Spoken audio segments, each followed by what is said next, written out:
আমরা আমাদের শরীরের প্রতিটি অঙ্গ সম্পর্কে অনেক কিছু জানি, কিন্তু একটা অঙ্গ আছে যা এখনো বিজ্ঞান সম্পূর্ণভাবে বুঝে উঠতে পারেনি, আর সেটা হলো মানুষের মস্তিষ্ক। আপনি কি জানেন আমাদের মস্তিষ্ক এমন এক রহস্যময় যন্ত্র যা এখনো পুরোপুরি ডিকোড করা সম্ভব হয়নি। বিজ্ঞানীরা বলেন আমরা আমাদের মস্তিষ্কের মাত্র 10% ব্যবহার করি, বাকিটা যেন কোনো গোপন রাজ্য, নিস্তব্ধ, অজানা কিন্তু অসীম সম্ভাবনাময়। অনেকে মনে করেন সেই অজানা 90% অংশের মধ্যে লুকিয়ে আছে এমন ক্ষমতা যা মানুষকে করে তুলতে পারে অতিমানবীয়। ভাবুন তো, একটা মানুষ যদি নিজের মস্তিষ্কের পুরো শক্তি ব্যবহার করতে পারতো তাহলে কি হতো? হয়তো আমরা টেলিপ্যাথির মাধ্যমে কথা বলতে পারতাম, বিনা শব্দে, বিনা মোবাইলে, শুধুমাত্র চিন্তার মাধ্যমে। অথবা কেউ হয়তো ভবিষ্যৎ দেখতে পারতো, কারো মনের কথা পড়ে ফেলতে পারতো, অথবা মুহূর্তের মধ্যে নিজের শরীরের তাপমাত্রা বা ব্যথা নিয়ন্ত্রণ করতে পারতো। বিজ্ঞানীরা চেষ্টা করছেন মস্তিষ্কে সেই গোপন ক্ষমতা উন্মোচন করতে। 1960 সালে এক বিখ্যাত গবেষক ওয়েল্ডার প্যানফিল্ড মানুষের মস্তিষ্কে বৈদ্যুতিক সিগন্যাল প্রেরণ করে দেখেন মানুষ হঠাৎ নিজের অতীতের ছোট ছোট স্মৃতি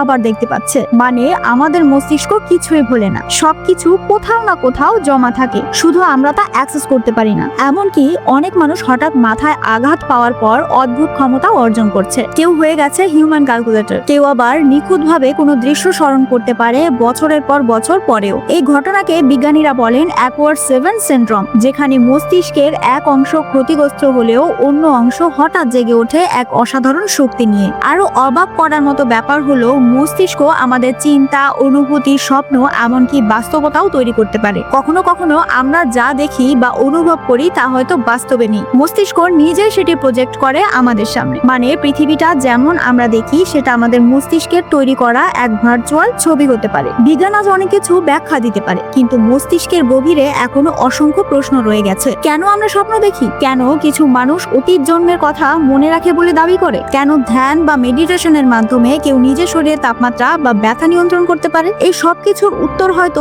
মস্তিষ্কের সেই ঘুমন্ত অংশেই লুকিয়ে আছে। আমরা নিজেরাই জানি না আমাদের ভেতর কত শক্তি লুকিয়ে আছে। মস্তিষ্ক হলো এমন এক বিশ্ব যেখানে যত গভীরে যাও তত অজানা রহস্য আবিষ্কৃত হয়। হয়তো একদিন আমরা সেই 90% অংশের দরজাটা খুলে ফেলবো, আর হয়তো তখন মানুষ হয়ে উঠবে দেবতুল্য, অথবা নিজের সৃষ্ট শক্তিতেই ধ্বংস হবে মানব সভ্যতা। ভিডিওটি ভালো লাগলে লাইক, কমেন্ট আর চ্যানেলটি সাবস্ক্রাইব করতে ভুলবেন না।